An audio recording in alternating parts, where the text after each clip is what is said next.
বলছিলাম আমি এই রিলেশনটা রাখতে চাইছি না, ঠিক আছে? আমি বললাম তো আমার প্রবলেমটা, আমি তোমাকে বললাম তোমার প্রবলেমটা আমি বুঝতে পারলাম, ঠিক আছে?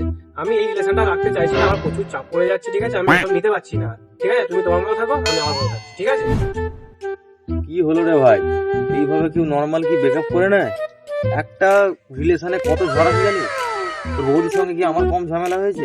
কিন্তু একটা রিলেশনে থাকতে গেলে একসঙ্গে দুজনকে ডার্ট হয়ে থাকতে হবে। যেমন ধর তুই গেঞ্জিটা পরে আছিস, তুই ছিঁড়ে যদি ফেলে দিবি, এটা তো সেলাই করবি, সেলাই করে তুই রিপু করে পরবি তো, সেটাকে বোঝ। দেখ ভাই, যা হয়েছে বাদ দে। 1 বছর হয়ে গেল, 10 টাকা ভাই আমায় দে, এটা আমি তোর কাছ থেকে পাই। আচ্ছা তুই 10 টাকা আমার থেকে পাস না, তুই 10 টাকার জন্য বারবার কেন ঝামেলা করিস না? উফ। আবার 10 টাকা, 10 টাকা এক প্লেট বিড়ি হয়ে যাবে রে।